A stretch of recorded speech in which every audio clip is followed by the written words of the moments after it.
美咲さん、こんにちは。今日は八王子の卓球界を揺るがす本当に大きなニュースが入ってきました。これ単なるニュースじゃなくて、一つの時代の終わりと言っても過言ではないかもしれません。なんと、八王子市卓球協会が解散し、今後は連盟に一本化されることになったんです。源氏さん、こんにちは。本当ですか？八王子の卓球界を長年支えてきたあの協会が解散だなんて、正直耳を疑いました。信じられません。一体水面下で何が起きていたんですか？そうですよね。驚きますよね。私も最初に聞いた時はまさかと思いました。今回の包括的調査報告書を読み解くと、これは単なる事務的な統合や効率化の話ではないんです。地域スポーツ組織が直面している役員の高齢化や後継者不足、そしてガバナンスの近代化という日本社会全体が抱える非常に深い構造問題が背景にあるようです。なるほど。1986年の設立から35年以上、八王子の卓球を盛り上げてきた組織が幕を閉じる。その背景には、私たちが普段目にすることのない現場の苦悩や複雑な事情がありそうですね。その通りです。協会はこれまで連盟とはまた違った独自のカラーで八王子の卓球を支えてきましたからね。今日はこの歴史的な組織再編の舞台裏から、協会と連盟のこれまで歩んできた道のり、そしてこれからの八王子の卓球環境がどう劇的に変わるのか、たっぷり時間をかけて隅々まで徹底解説していきましょう。はい、八王子の卓球プレイヤーだけでなく、地域スポーツに関わるすべての人にとって、これは自分たちの未来を考える上でも重要な話になりそうですね。じっくりとお聞きしたいです。よろしくお願いします。よろしくお願いします。まずはこの一本化という言葉の重みから考えてみましょうか。これまで八王子には協会と連盟という2つの大きな柱がありました。これが一つになるということは、窓口が一つになるという便利さの反面、これまで協会が担ってきた自由な空気感や独自のイベントがどうなるのかという不安も当然出てくるわけです。確かに、2つあったものが1つになるとき、どうしてもこぼれ落ちてしまうものがないか心配になります。そのあたりも含めて今日は深掘りしていきますよ。まずはそれぞれの組織がどんな役割を担ってきたのか、その歴史から紐解いていきましょう。まずは今回解散することになった八王子市卓球協会について、その歴史と役割を詳しく教えてください。35年以上続いていたんですよね。はい、協会は1986年頃に設立されました。当時八王子にはすでに連盟が存在していましたが、連盟は主に日本卓球協会に登録している登録選手を対象とした活動が中心でした。それに対し協会はもっと広く一般の市民への普及や行政との密接な連携を目的として誕生したんです。設立当初から田山海康会長が強力なリーダーシップを発揮されていたと聞いています。その通りです。田山会長は市内の卓球界の顔役として、行政、政治、そして競技現場をつなぐ極めて重要な役割を果たしてきました。彼のネットワークがあったからこそ、協会は行政からの信頼を勝ち取り、数々の大きな大会を成功させてきたんです。2021年の35周年記念大会には、当時の文部科学大臣も来賓として出席していたほどですから、その影響力は計り知れません。協会の最大の特徴といえば、やはりオープン戦略ですよね。まさにそれが協会のアイデンティティでした。八王子オープン卓球選手権などは連盟の登録有無にかかわらず、関東一円、時には全国から強豪選手や卓球愛好者が数多く出席できる門戸の広さを持っていました。市外から質の高い競技者が集まることで、大会のレベルが上がり、参加者からも非常に刺激的で運営もスムーズと高い評価を得ていましたよね。私も何度か見に行きましたが、熱気はすごかったです。協会は地域という枠組みを超えて、卓球というスポーツの熱量を高めるプロデューサー的な役割を果たしていたんです。単なる競技団体ではなく、卓球という文化を広めるイベント会社のような側面もありました。それが協会の独自性であり、多くのファンを引きつけてきた存在意義だと言えるでしょう。でもそのオープンさが今回の統合でどうなるのかが気になります。そこが議論の分かれるところなんです。オープンであることは多様性を生みますが、一方で地元の選手が勝てない、地元の枠が減るといった不満も生じやすい。協会はあえてそのリスクを取って全体のレベルアップを優先してきたわけです。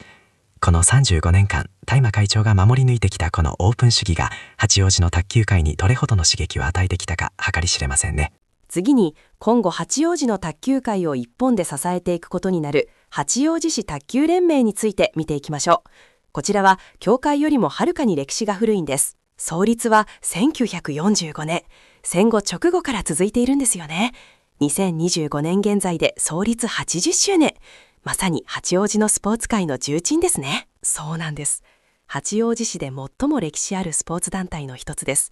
この連盟の磯戸を築いたのは、故渡部茂元常任顧問でした。彼の存在なくして今の八王子の卓球はありません。渡部氏といえばあの有名なリヤカーのエピソードですよね。よくご存知ですね。戦後の物資不足の時代、卓球台を運ぶ手段もなかった。そこで渡部氏はリヤカーを引いて自分たちで卓球台を運搬して大会を開催したんです。その献身的な努力と情熱が市内の卓球環境をゼロから整備していった。これが連盟の原点なんです。その現場主義と選手中心の DNA が今も連盟には流れているんですね。はい。連盟は日本卓球協会の八王子支部という公式な地位にあります。これは非常に重い意味を持ちます。選手登録や団員申請、公認大会の運営といった競技ピラミッドにおける公的な事務を独占的に担ってきました。つまり本格的に競技として卓球をやりたい人にとっては連盟は避けて通れない存在なんです。伝統と公的な信頼。それが連盟が長年にわたり有力クラブチームや登録選手たちを引きつけてきた要因なんですね。そうです。連盟は守りの組織とも言えます。ルールを遵守し、伝統を守り、選手が安心して競技に打ち込める環境を維持する。協会が攻めのプロデューサーなら、連盟は基盤を支えるエンジニアのような存在だったと言えるかもしれません。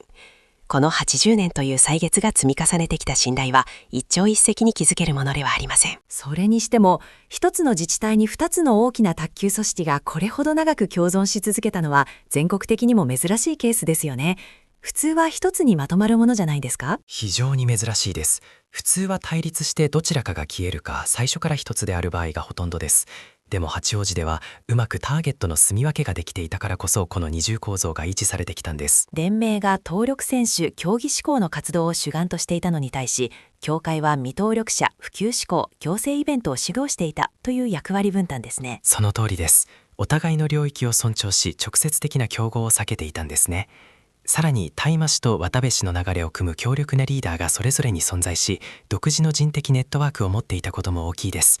それぞれにこの人についていくというフォロワーがいたわけです。行政側も歴史ある連盟を尊重しつつ、イベントに強い協会を活用するというある種のダブルスタンダード的な支援を行っていた可能性がありますね。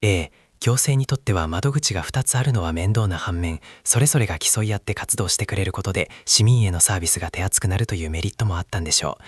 ですが時代が変わりました。2つの組織が別々に大会を企画運営することは体育館の確保や審判の派遣においてどうしても非効率性を生んでいました。同じ日に別の場所で大会があったり、審判の取り合いになったり。そうです。また補助金の申請や報告も二重になります。近年八王子市がスポーツ都市としてのガバナンス、つまり組織運営の透明性や効率性を強化する中で、この二重構造の解消は避けて通れない行政的な課題となっていたわけです。いわば時代の要請によってこの奇跡的な共存が終わりを迎えたと言えるでしょう。ここで両組織の運営方針の決定的な違いについてもっと深く掘り下げてみましょう。協会はオープン主義、連盟は地域密着主義でした。この違いがプレイヤーに与える影響は大きいんです。連盟の大会は基本的に八王子市内在住、在勤、在学が参加資格の条件ですよね。これは他の自治体でもよくある形です。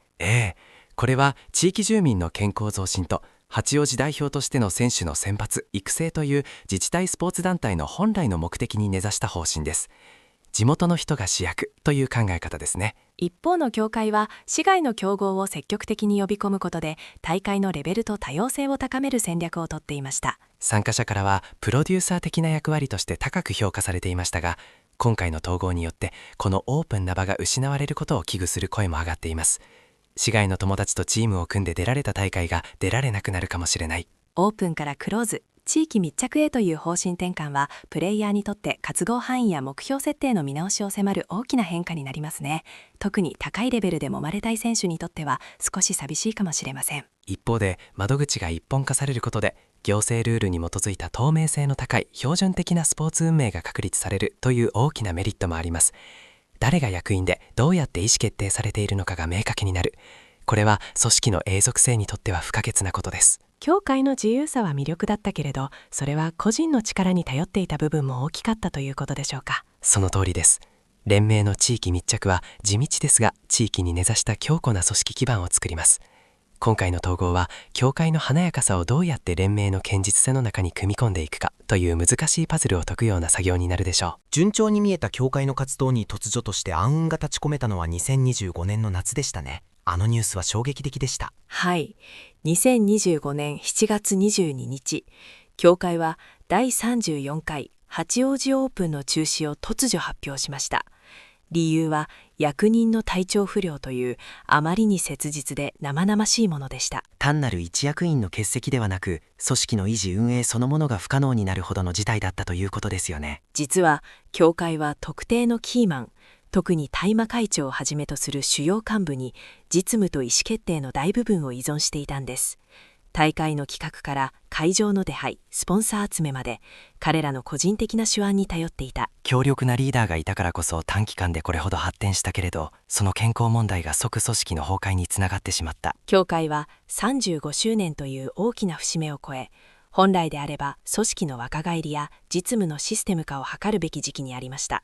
しかし、そのバックアップ体制の構築が日々の活動の忙しさの中で後回しになってしまったんです。地域スポーツ団体が特定の個人のカリスマ性に依存することの危険性がこの事例から残酷なまでに浮き彫りになりましたね。これは卓球界だけの問題ではない気がします。まさに多くの NPO やボランティア団体が抱える共通の課題です。誰かが倒れたら終わる組織。それはどんなに素晴らしい活動をしていても持続可能とは言えません。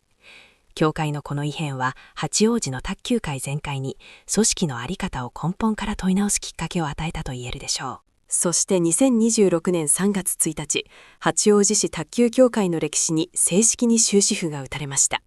その幕引きは非常に静かでかつ重みのあるものでした。お別れのご挨拶という挨拶文が公式サイトに掲載されたんですよね。私も読みましたが胸に迫るものがありました。立ち上げから40周年という本来なら盛大に祝うべき大きな節目での解散発表でした。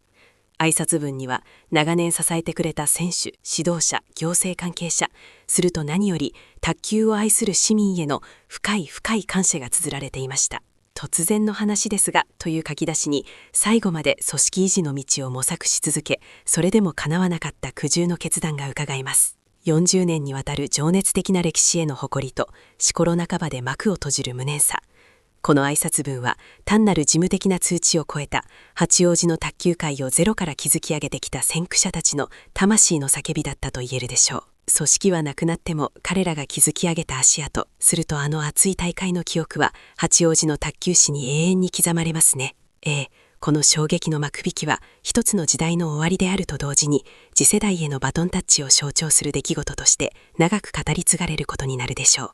私たちは彼らが残したものをどう受け継いでいくべきか、その重い問いが今私たちに投げかけられています。これから八王子の卓球環境は具体的にどう変わっていくのでしょうか。プレイヤーが一番気になるところですよね。まず窓口は完全に連盟に一本化されます。連盟はこれまでの伝統ある市民選手権やリーグ戦を維持しつつ、協会が行っていたジュニア育成事業やあのオープン大会の精神をどうやって取り込んでいくか、現在組織の再編を急ピッチで進めています。2026年度の活動計画案を見ると、混乱を最小限に抑えようとする連盟の強い意志が見て取れますね。はい。例えば登録案内のデジタル化を一気に進めたり、これまで協会が使っていたノウハウを吸収しようとしたりしています。より多くの市民が迷わずに参加できる環境づくりを模索しているんです。ただやはり在住、在勤、在学という参加資格の厳格化による影響は避けられません。市外の選手との交流を何よりの楽しみにしていた層からは、やはり大会の規模縮小やレベルの低下を懸念する声も出ています。特に協会が力を入れていたジュニアカデット世代、つまり子どもたちの普及活動や白上俊優コーチによる高度な指導ノウハウが連盟という大きな組織の中でどう引き継がれ発展していくかが、今後の八王子の卓球のレベルを左右する極めて重要なポイントになります。地域スポーツ行政の視点からは組織の適正化として高く評価されていますが、現場のプレイヤーにとっては期待と不安が複雑に入り混じる、まさに激動の移行期と言えますね。最後にこれからの八王子の卓球界への期待を込めてまとめましょう。この大きな変化をどうプラスに変えていくべきでしょうか。八王子にはエスフォルタアリーナという全国屈指の素晴らしい卓球施設があります。これをどう生かしていくかが新しい連盟の大きな鍵になりそうですね。その通りです。旧協会の強みであった柔軟でオープンな大会運営と行政との強力なパイプ、すると旧連盟の強みである80年の伝統と競技的な安定性、すると公的な信頼、この2つを対立ではなく融合させることができれば、八王子は全国に先駆けた地域スポーツ組織の理想的な成功モデルになれるはずです。協会の解散は単なる消滅ではなく、より持続可能でより多くの人に開かれた透明性の高い組織へと脱皮するための陣痛だったのかもしれませんね。40年の歴史への深い敬意を胸に刻みつつ、新たな80年を築くための歴史的転換点、私たちは今その真っ只中にいます。ケンジさん、今日は本当に八王子の卓球の過去から未来まで深いお話をありがとうございました。これからの展開がますます楽しみになりました。こちらこそ皆さんも新しく生まれ変わった八王子の卓球環境でこれまで以上に最高のプレーを全力で楽しんでください。卓球は人と人をつなぐ最高のスポーツですから。それではまたどこかの会場でお会いしましょう。さようなら。